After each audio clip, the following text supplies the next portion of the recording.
time, I grew up as an only child, and I didn't have a father around. So there were times when, unfortunately, the police were called to my home when I was growing up. And I just remember the relief that my family would have after whatever the reason they were called for was taken care of. And kind of, I was always told that, the police were there to help us, and when they left, that things were going to get better and stuff. And, eventually as life went on, it did. So looking at that, I remember that, I guess that was my thought, that maybe in the way it was kind of looking up to the officers at the time as a kid as maybe being a hero, and then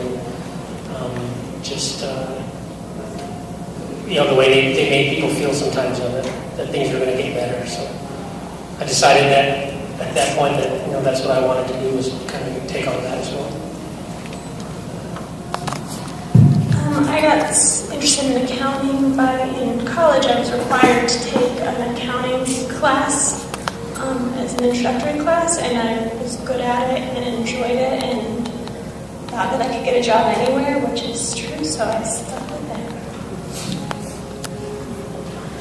I became interested in being a dental assistant because I had really bad teeth growing up, and my parents were really poor, so we couldn't afford braces, and I had my big vampire teeth hanging out, and people would make fun of me at school, but we couldn't afford it, so kids were really mean. Don't be mean.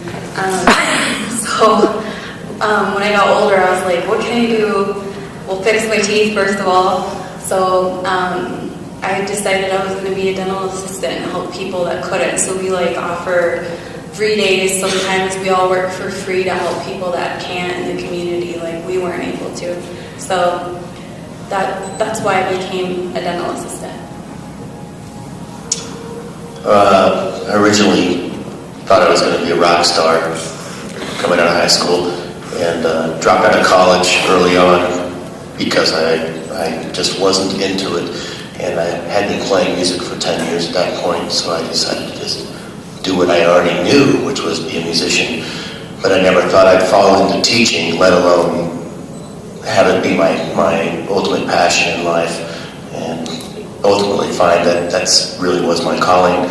So I kind of fell into teaching, basically because I got a call one day on my answering machine that said this local school in Durango needed a teacher, and my philosophy in life is if something comes my way, I'm going to at least check it out, and that started my teaching career.